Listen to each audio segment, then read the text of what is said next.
Hola, ¿qué pasa, amiga черна? Сега ще те разкажем. Ние като чистихме в срядата, до 1 часа, трябваше да чистим в хел банята.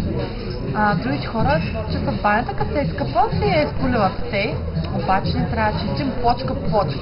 Ел взе една четка за дрехи и с тях чистеше между плочките пространството и то това е някакво черно, кърлясало, отвратително, а пък аз с една гъба и с сив. Обаче ни понеже сифа беше свършил, чистихме с медик, едно течно. И я чисти с четката между тия пространства, защото ни попада пяна, аз след нея минавам с гълата. И просто до 1 часа някъде чистихме, а почнахме към 11.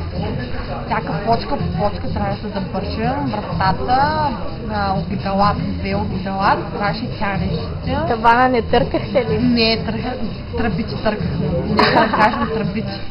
Мивката имаше някакъв залепен етикет. Естествено изтъркахме, но ние сме чистници. Тръбите като бяха черни, светнаха, бели. Лъщат направо закипиха. И след това трябваше да изполиваме естествено и понеже душа е от естествено специалните, никъде не съм виждал такива, някак да го извадим и пълним един кош за буклук такъв от нашата стая, там в училище каквито са, и пълним с вода и люскаме. Вземем копата, вряла вода и люскаме и естествено като люсках се окъпах себе се. Направих едно основно почистване. Трябва. Да, имахме изучение. Нека кажа, чистихме с ръкавици, жълти. И аз имам жълти ръкавици за чистене. Моите ги скъсах на природа, на туалетната ми. И както изведнъж, ако стана ръката ми се скъса и тук ръкавицата, като се тяло тук, се скъса. След това мите, защото се събира много вода, естествено елитната ни баня не може да се отлича добре. С една метла митяхме водата към канала. И видяла, понеже скъсах ръкавицата и този жълто паднал на земята и се оплаша и мисля, че е някакъв черви. И пищя ли какво прави? Не само се оплаше.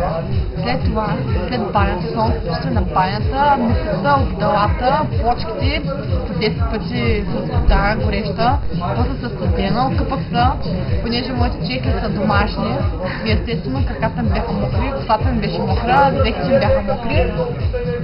Чистихме туалетната, меняхме препарата там вътре. Вие сте нормални. Моля, че са тръбите, изчеткахме между плочките пространството, ти казвам, че мисне. И изметахме водата и излизам вече ние вънка и трябва да митим нашата стая. И какво правим? Чакай, сподели с Йоанка, защо трябва да метете 2 пъти седмично? Имаме график.